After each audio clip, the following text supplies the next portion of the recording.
साथियों, आप सभी को मेरा बहुत बहुत नमस्कार। और आज भगवान परशुराम जी की जयंती है। इस अवसर पर आप सभी को हार्दिक बधाई और शुभकामनाएं देता हूं। इच्छा हुई कि आज कुछ भगवान परशुराम के बारे में बात की जाए।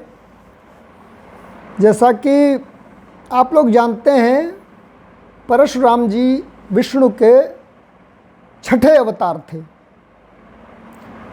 10 अवतारों में परशुराम जी की गणना की जाती है।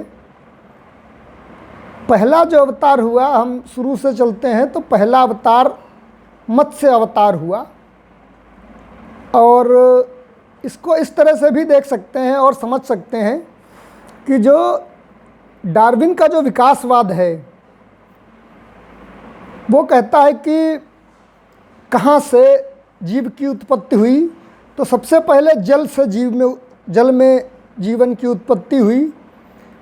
तो हमारे जो भगवान विष्णु का पहला अवतार है वो भी जल का है, जल में हुआ। तो पहला अवतार मत्स्यावतार है।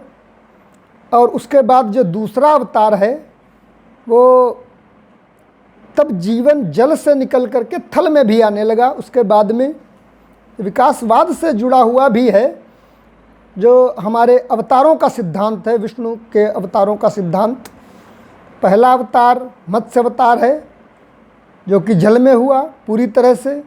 उसके बाद दूसरा अवतार है कूर्मावतार। कूर्म का मतलब होता है कच्छप, कछुआ।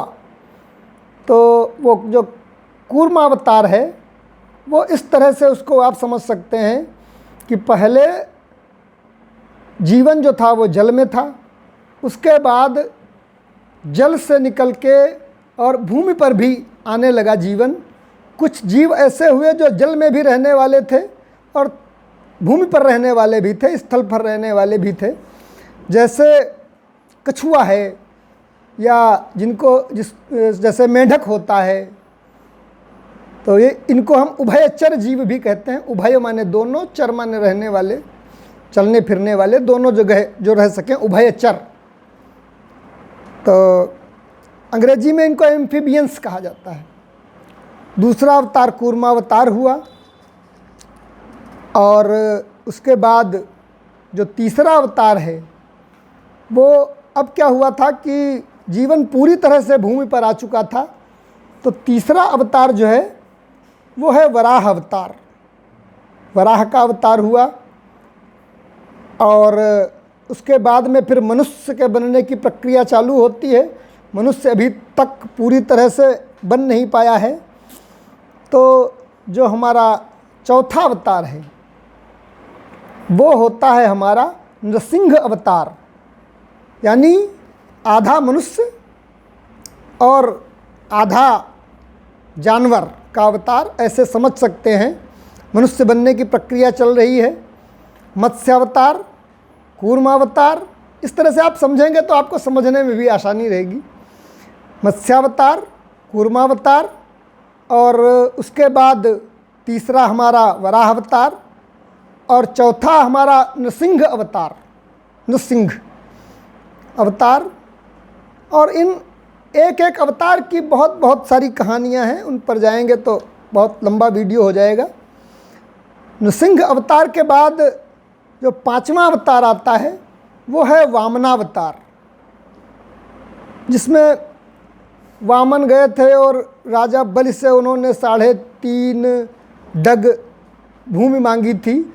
और उन 3.5 डगों में उन्होंने पूरा आकाश, पाताल और ये जो भूमिलोक है, भूलोक पूरा नाप लिया था।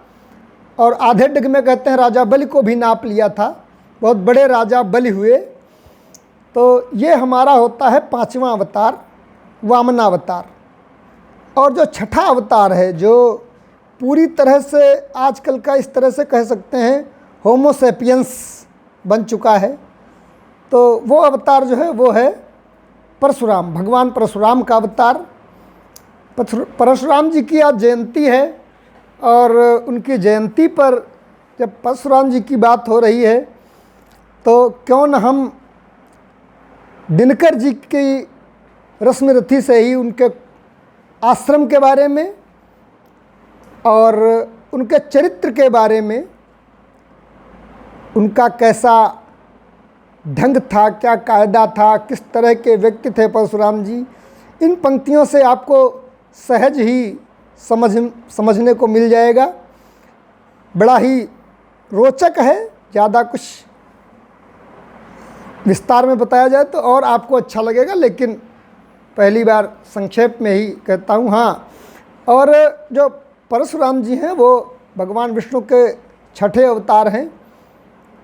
थोड़ा और आगे चले तो 7वें अवतार राम हैं, 8वें अवतार कृष्ण हुए, सभी लोग जानते हैं, और 9वें अवतार बुद्ध जी को, गौतम बुद्ध जी को माना गया है, और 10वां अवतार अभी हुआ नहीं है, कल की अवतार जो कि होना है। ये हमारे 10वें अवतार के बारे में संक्षेप में बातें हुई। और इसके बाद अब जो परशुराम जी हैं, भगवान परशुराम जी, वो दीर्घजीवी भी माने गए हैं। एक तरह से उनको कहा जाता है कि वो आज भी जिंदा हैं। ऐसे 7 लोगों की गणना है। एक श्लोक आता है संस्कृत में जिसमें 7 लोग अभी तक जीवित हैं। उसमें सबसे पहला नाम है अश्वत्थामा का, दूसरा नाम है राजा बलि का, वही जो वामन अवतार के समय जिनके पूरे राज्य को, तीनों लोकों में जिनका राज्य फैला था, और वामन जी ने उनके पूरे राज्य को 3 डगों में नाप लिया। तो अश्वत्थामा, बलि और व्यास 3 लोग हुए। जाम्बवंत, विभीषण, कृपाचार्य, और 7वें आपके आते हैं परशुराम। ये परशुराम कहते हैं कि चिरंजीवी हैं, चिरजीवी हैं, आज भी जीवित हैं। इसका एक श्लोक है, अश्वत्थामा बलिर्व्यासो जाम्बवानश्च विभीषणः कृपा परशुरामश्च सप्तैते चिरजीविनः। ये 7 लोग चिरजीवी हैं, आज भी जीवित हैं। तो भगवान परशुराम जी के पिता जमदग्नि जी थे, और उनकी माता का नाम रेणुका था। जमदग्नि जी का जो आश्रम था वो हमारे यहीं उत्तर प्रदेश में जो शाहजहाँपुर जनपद में जलालाबाद पड़ता है, उसी को जमदग्नि आश्रम माना गया है। और ये भी माना गया है साथ में कि जमदग्नि आश्रम का ही नाम बाद में जलालाबाद कर दिया गया। वो अब उसका नाम फिर से बदला जा रहा है, शायद परशुरामपुरी करके या कुछ आगे। खैर, हम आते हैं रश्मिरथी पर। आज का आज जो आपसे वार्ता करना चाहते थे जिस विषय पे, और जो मेरा बहुत कहने का मन था कि आप सभी से बात करें, वो है रश्मिरथी का 2 सर्ग। और वो इतना अच्छा बन पड़ा है कि कुछ लाइनें बहुत अच्छी लगती हैं मुझे। जो आदरणीय रामधारी सिंह दिनकर जी थे, उनका रश्मिरथी महाकाव्य है, प्रबंध काव्य है, और बड़ा चर्चित है। कर्ण के बारे में जब जब भी बात होगी तो रश्मिरथी का नाम लिया जाएगा, और जब जब कर्ण के बारे में बात होगी तब तब महाकवि राष्ट्रकवि रामधारी सिंह दिनकर जी को भी जरूर याद किया जाएगा। और वो क्षत्रिय थे। परशुराम के ऊपर उनकी जो, जैसे एक परशुराम जी के ऊपर एक आरोप लगता है कि वे क्षत्रिय द्रोही थे, लेकिन ऐसा कुछ प्रमाण है नहीं कहीं। और जब रामधारी सिंह दिनकर जी कहते हैं तो लगता है कि वाकई एक क्षत्रिय होकर के उन्होंने उन परशुराम जी के बारे में ऐसी विशेष पंक्तियां लिखने का प्रयास किया जिनको पढ़ करके उनके प्रति मन में अपार श्रद्धा पैदा हो जाती है। परशुराम जी का तो इतिहास ये है कि उन्होंने जो अनाचार, अत्याचार फैला हुआ था धरती पर, उसको समाप्त किया और पूरी धरती को 15 क्षेत्रों में बांटा था। और उन 15 क्षेत्रों में बांटने के बाद उन 15 क्षेत्रों में से कुछ क्षेत्र उन्होंने दान किए दलित राजाओं को, कुछ क्षेत्र दान किए 15 में से क्षत्रिय राजाओं को, कुछ दान किए दलित राजाओं को, कुछ दान किए क्षत्रिय राजाओं को और कुछ दान किए ब्राह्मण राजाओं को। 3 क्षेत्र कहा जाता है और 5 क्षेत्र उन्होंने दलितों को दिए। इस तरह से अलग अलग राजाओं को उन्होंने बनाया। तो 5, हाँ ठीक है, फिर से आते हैं कि 5 जो है वो दलित राजाओं को, 5 जगह दलितों को राजा बनाया उन्होंने, 4 जगह वैश्यों को राजा बनाया, तो 5 4 9 हो गए। और 3 जगह उन्होंने क्षत्रियों को राजा बनाया, तो 5 4 9 3 12, और जो 3 बचे उन 3 जगहों पर ब्राह्मणों को राज्य दिया। पूरी धरती को 15 भागों में विभाजित करके इस तरह से उसका विभाजन किया था। ऐसा हमें अपने पुराने ग्रंथों में देखने को मिलता है। तो अब उन्होंने सोचा कि अब ये 15 क्षेत्र तो हमने दान कर दिए, पूरी धरती को तो दान कर दिया है और दान की हुई वस्तु का उपयोग किया नहीं जाता, तो परशुराम जी चले गए और उन्होंने समुद्र से जाकर के अपने लिए भूमि की याचना की कि हे समुद्र देवता, हमको थोड़ी भूमि दीजिए जहाँ पर मैं बैठ करके तपस्या कर सकूं। तो ऐसा है भगवान परशुराम जी का इतिहास।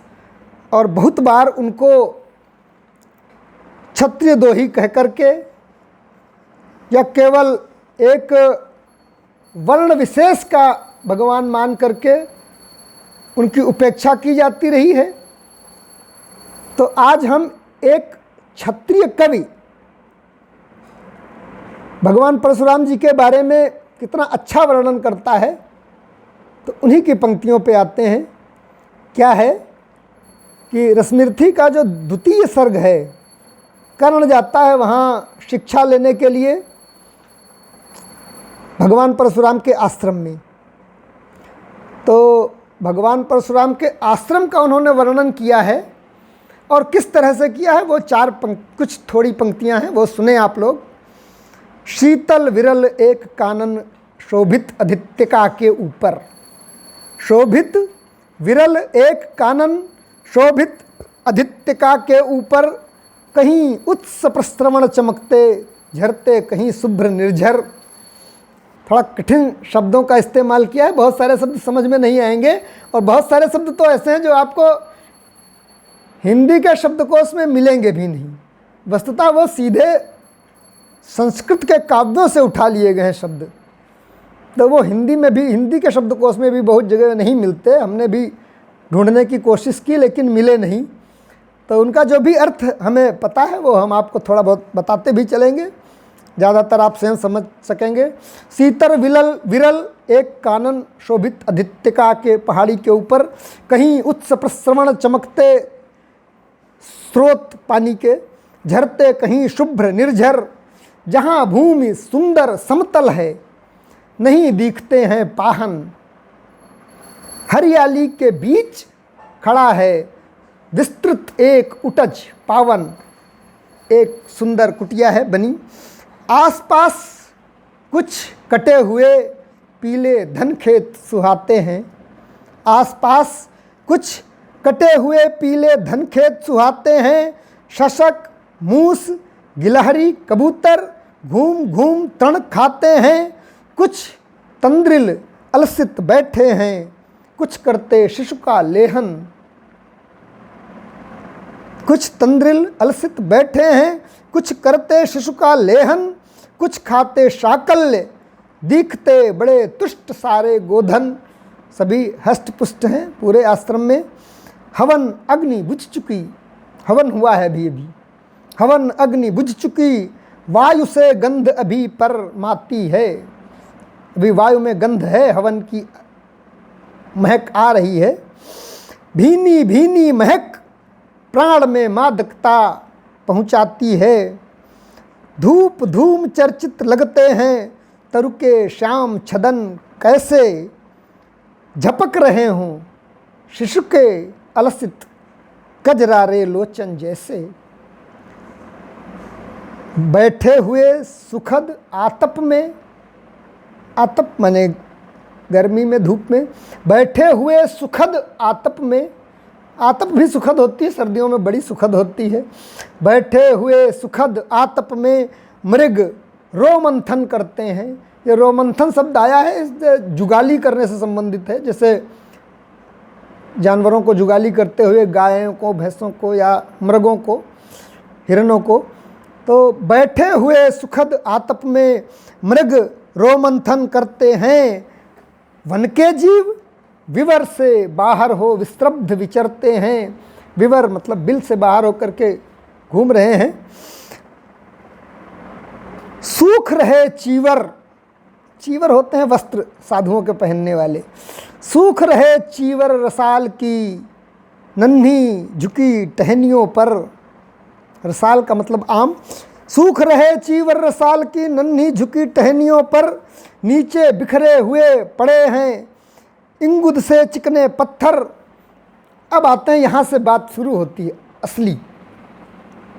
अजिन दर्भ पालाश कमंडल एक और तप के साधन। ये सारी चीज़ें तपस्या में काम आती हैं। अजिन दर्भ पालाश कमंडल, अब ये कुछ शब्द हैं, कठिन से हैं, लगते होंगे। अजिन का मतलब एक समझ लीजिए मृगशाला बिछा करके या किसी जानवर की खाल से है। दर्भ से कुश, कुश का वो बना होता है जिसके ऊपर बैठ करके पूजा की जाती है। तो अजिन दर्भ पालाश एक तरह का महुआ का पेड़ हमारे यहाँ कहा जाता है उत्तर प्रदेश में, उसके फूल, ये सब रखे हुए हैं। मृगशाला है और कमंडल रखा है। तो ये सारी चीज़ें तपस्या में काम आती हैं। अब ये विरोधाभास देखिएगा थोड़ा कि अजिन दर्भ पालाश कमंडल एक और तप के साधन। अजिन दर्भ पालाश कमंडल एक और तप के साधन, एक और हैं टंगे धनुष तूड़ीर तीर बरछे भीषण। एक और हैं टंगे धनुष तूड़ीर तीर बरछे भीषण। एक और तो तपस्या करने वाली चीज़ें रखी हैं जिनसे तपस्या की जाती है, एक और युद्ध की सामग्री सजी हुई है। अजिन दर्भ पालाश कमंडल एक और तप के साधन, एक और हैं टंगे धनुष तूड़ीर तीर बरछे भीषण। चमक रहा तृणकुटी द्वार पर एक परशु आभाशाली।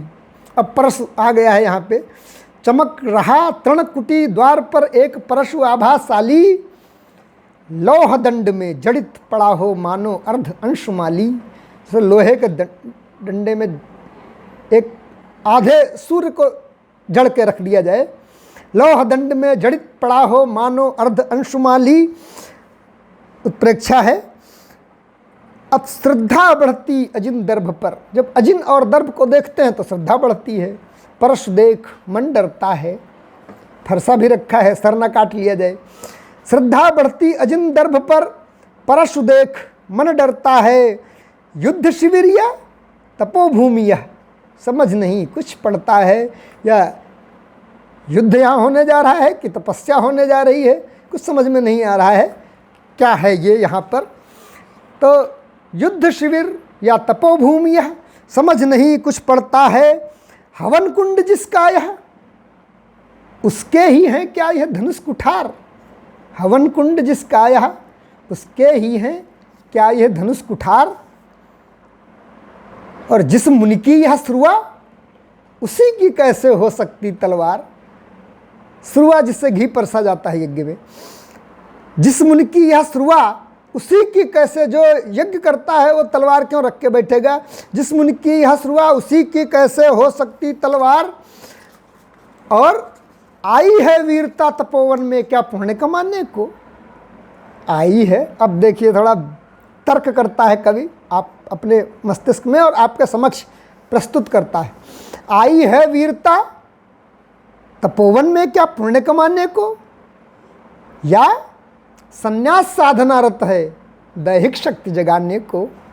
या संन्यास के मन में आया है कि चलो नहीं, देह की ताकत को मजबूत करना है। या संन्यास साधनारत है दैहिक शक्ति जगाने को।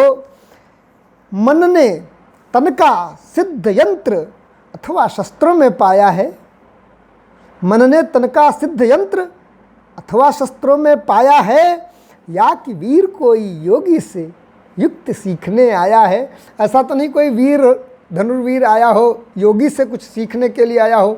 तो जो वीर आया है वो धनुष और तूड़ीर और बर्छे और ये परशु उसका होगा, और बाकी जो ये तपस्या की सामग्री है वो उस योगी की होगी।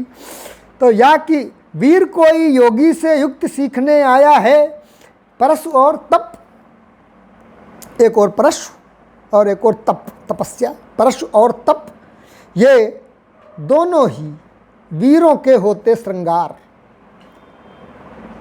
तपस्या भी वीरता का काम है, तो और युद्ध करना भी वीरों का काम है। परशु और तप यह दोनों ही वीरों के होते श्रृंगार। क्लीव न तो तप ही करता है, नहीं उठा सकता तलवार। क्लीव न तो तप ही करता है, नहीं उठा सकता तलवार। और तप से मनुज दिव्य बनता है, षड विकार से लड़ता है। तप से मनुज दिव्य बनता है, षड विकार से लड़ता है। रण की समर भूमि में लेकिन, रण की समर भूमि में लेकिन काम खड्ग ही करता है। रण की समर भूमि में लेकिन, अब रण में आप गए हो तो वहाँ तो तपस्या काम नहीं देगी, तो खड्ग ही काम आता है। रण की समर भूमि में लेकिन, तन की समर भूमि में लेकिन काम खड्ग ही करता है। अब फिर आगे सोचते हैं कि किंतु कौन नर तपोनिष्ठ है यहाँ धनुष धरने वाला। कौन है यहाँ धनुष लेकर के जो तपस्या में रत है। किंतु कौन नर तपोनिष्ठ है यहाँ धनुष धरने वाला, एक साथ यज्ञाग्नि और अस की पूजा करने वाला। एक साथ यज्ञाग्नि और अस की पूजा करने वाला। कहता है इतिहास, कहता है इतिहास, जगत में हुआ एक ही नर ऐसा।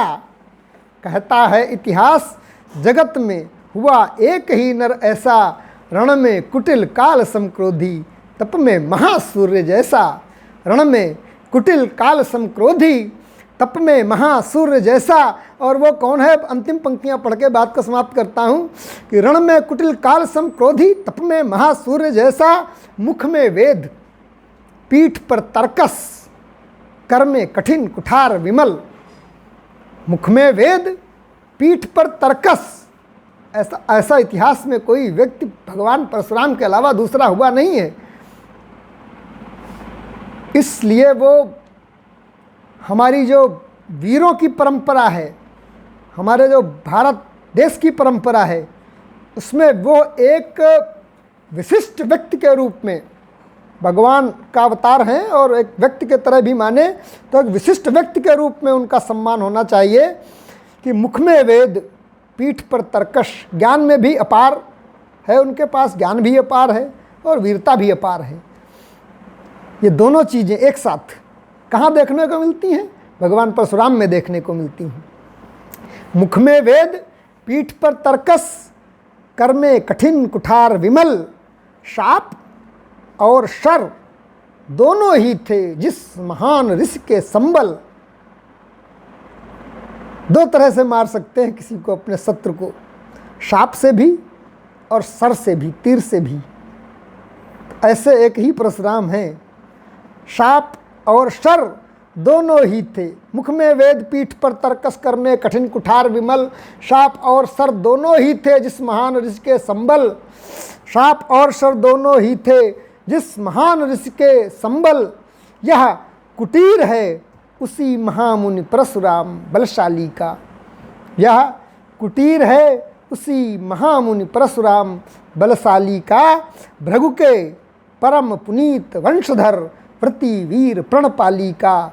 भृगु के परम पुनीत वंशधर वृति वीर प्रणपाली का। और इस रश्मिरथी के द्वितीय सर्ग को पढ़ें तो आगे फिर क्षत्रिय और विप्र और इसका सारा कुछ दिनकर जी ने देने का प्रयास किया है कि किस तरह से किसका चरित्र होना चाहिए। खैर, आज की बात को भगवान परशुराम की जयंती पर भगवान परशुराम को के पावन चरणों में प्रणाम करते हुए अपनी बात को समाप्त करता हूँ। आप सभी को अच्छा लगे तो लाइक करिएगा, शेयर करिएगा इस वीडियो को और सब्सक्राइब करिएगा, ताकि मुझे और ऊर्जा मिल सके और आपके लिए, आप सभी के लिए कुछ और नए वीडियोज़ में प्रस्तुत कर सकूं। बहुत बहुत धन्यवाद साथियों, नमस्कार।